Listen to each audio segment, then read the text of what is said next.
My name is Benjamin Munro, but I'm Benny. I'm 50 years old. I'm a barrister.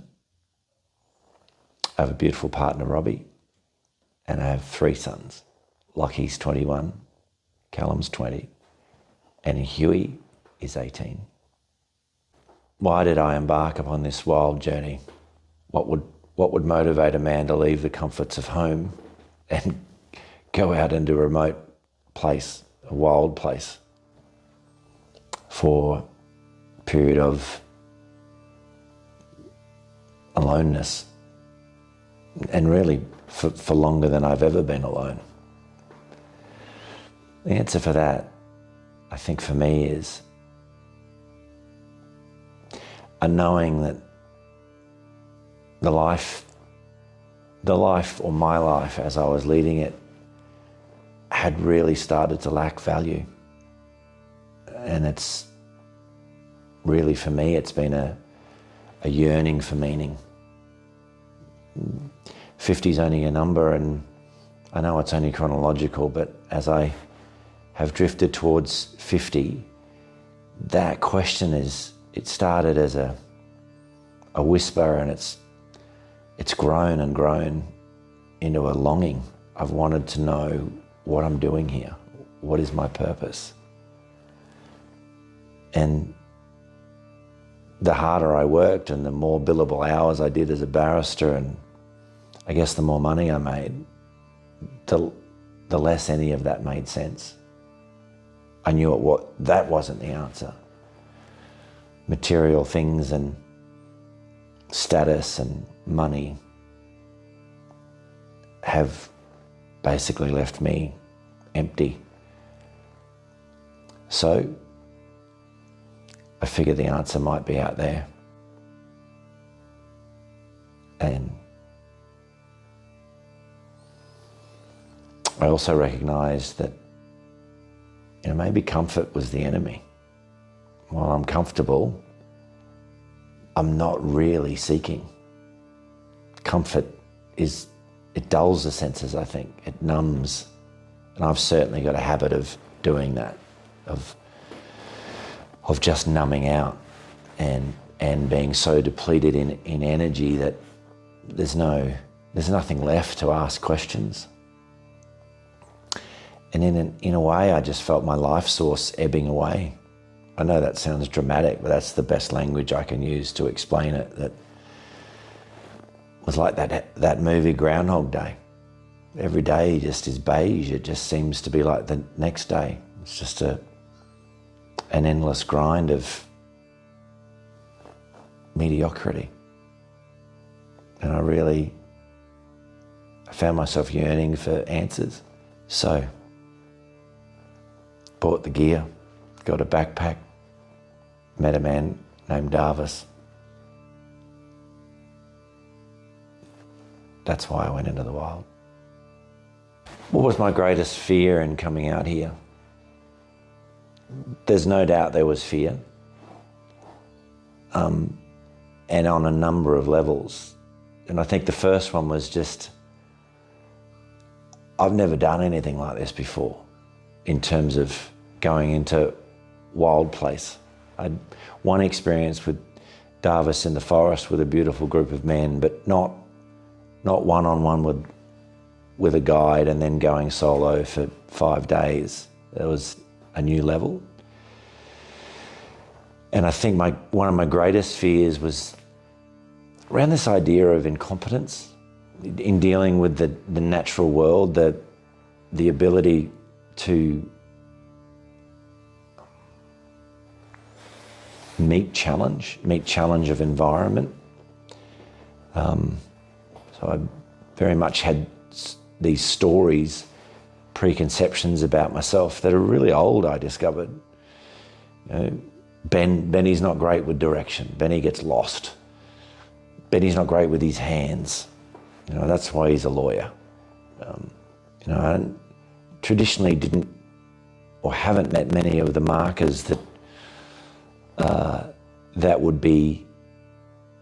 would correlate with whatever one might have an idea about wild man or manliness. You know, I don't hunt and I don't fish and I don't, to be honest, I don't know much about cars, whatever measure you want to use. One of my fears was that external environment would end me, would overcome me, that I would become horrendously lost or I'd suffer from exposure, or I'd lose the very thing I needed to retain in order to survive, I suppose. All of which sounds a bit dramatic saying it now, but this is what arises as I set off. A beautiful ceremony with Darvis sending me into the wild on my journey, the hero's journey, I suppose. But the truth is, it wasn't the external environment that represented my greatest fear. It was, in fact, what was inside. And I recognised that I think my greatest fear was being alone with myself. I didn't know what the silence was going to bring. I just had this feeling that there is something I've been running from for as long as I can remember. And it's so deep and so dark that I haven't even given it a name. And I recognise that drives the work, that drives the billable hours, it drives the accumulation of material things. It's all a distraction. I know it's all been a distraction, and I knew I'd been distracting myself from something. And as I walked away from Darvis, I mean, that's what was consuming me. I didn't know what lay in the shadows. And it's not the shadows under the trees or under the rocks. It's in the shadows of me. That's the scariest thing, I think, that a journey like this demands that you deal with. But willingness is the thing. I weigh things up. Do I want a life without meaning? Or do I want to finally turn around and confront what I've been running from? And I discovered there's no better place to do that than Wild Place. So what did I discover out there? That's a hard question to answer succinctly. What I discovered out there is what I've been running from. And I finally turned around and I faced it. And I have a story. It's a story as old as I am, that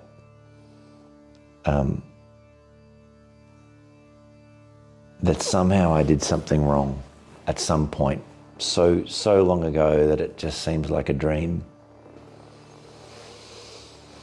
It's an image more than a distinct memory. And that's bound up in the moment that my personality, I suppose, crystallized as a really small child, an infant. And what happened when I got into space and spaciousness is, as I'm surrounded by the elements, wind and rain and waves crashing into rocks, nature, sea eagles soaring overhead, but just the space, the vast space and the vast silence. What I hadn't been willing to listen to. It first came as a bit of a whisper, but really by day 2 or 3 of my solo, it was a roar. It's as if it just shook out of me. And it asked me questions. what is this worthlessness I feel? What is this self-hatred that arises? What is this lack of confidence? What is this? Ultimately, it was, what is this rage? And I recognize that it's a feeling of emptiness and rage that's been there the whole time. But when life's going on with all of its distractions and pressures and demands, it's easier to ignore it. It's easier to pretend it's not there. It's easier to numb out, to remain comfortable. Or at least it's an illusion of comfort.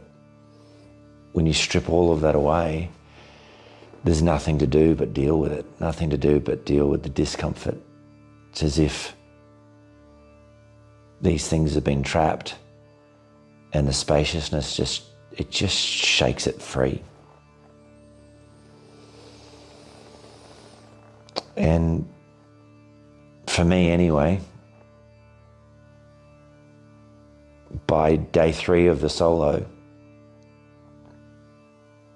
it was like a howling wind. And I remember I got to the evening and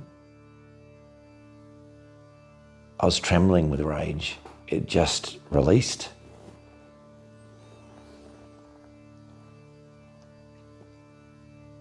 And it was profound. It was me and the full moon. Madness in a way. So I asked the moon my question. Why? What's the meaning of it? What's the meaning of this?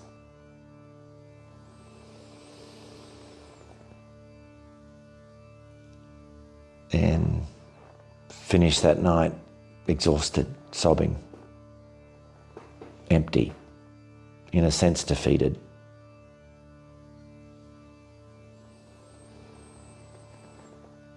But the answer was the next day. So that's the shift. The next day I woke, it had rained overnight. Everything at my campsite seemed shiny, glistening, new. And I think I disappeared. That was the difference.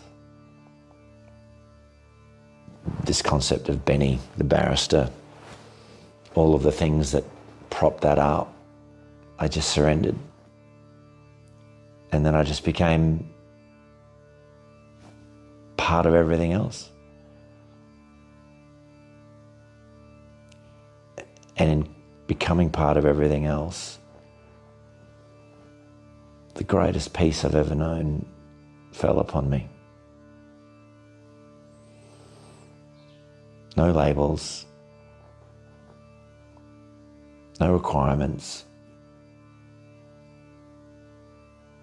no budgets.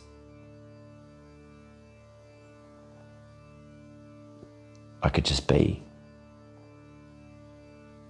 And that's the greatest bliss, and it's still with me. Just being in the present moment, I just felt so alive. The night before I felt dead. And the next morning, when this landed on me, it was hard to find my edge. What was inside, what was outside, that's less important now. Being. And the miracle of being. This is the discovery. Everything is a miracle. I found the miracle in the tiniest things. The more you look, the more you find. The tiny little wrens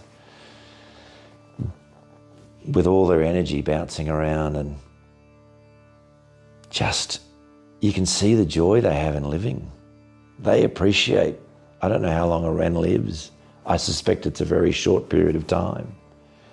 But they extract every ounce of life out of out of that short moment they have on the planet. And that's the discovery. It's a miracle. We're here to extract everything we can from it. We're here to shine and love and give. And every day we get to do that is a bonus. That's the discovery. Oh boy. So what hurdles did I need to overcome to transition, to make the leap from where I started to where I finished, where I hope I can stay? I had to deconstruct. That's what I realized, that there are these long-held patterns of thinking and believing that I just had to shine a very careful light across to ask, is this true? And I think the liberation comes when you realize, well, when you bust yourself and you understand that these are ideas that I've probably held since I was 5 or 6 years of age. And they may have kept me safe then in some sort of survival instinct, but they're ghosts. They're irrelevant. They're not necessary anymore.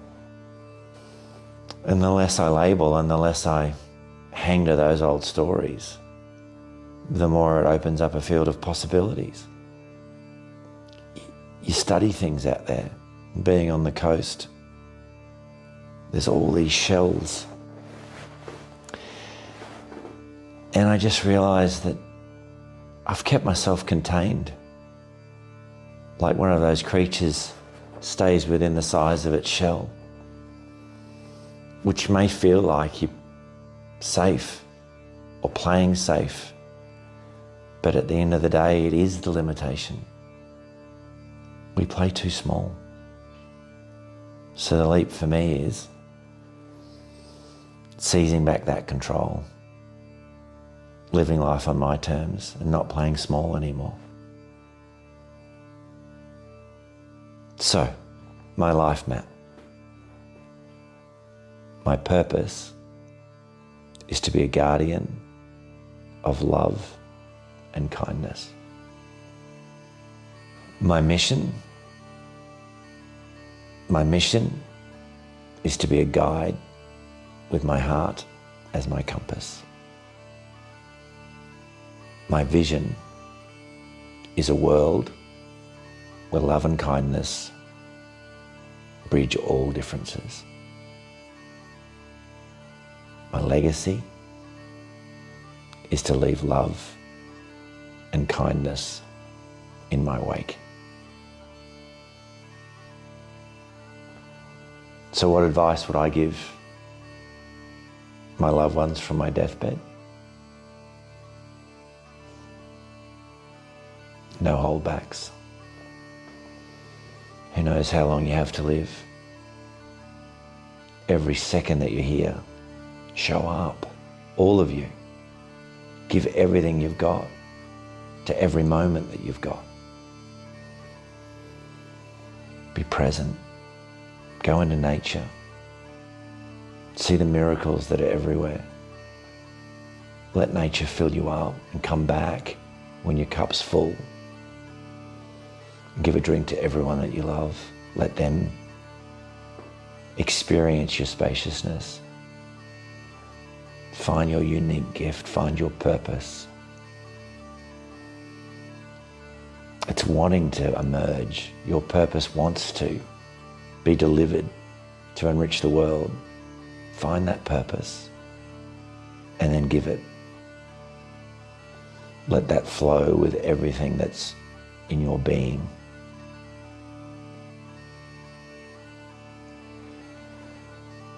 Love the world and love the ones that are close to you every moment with everything you've got in your heart.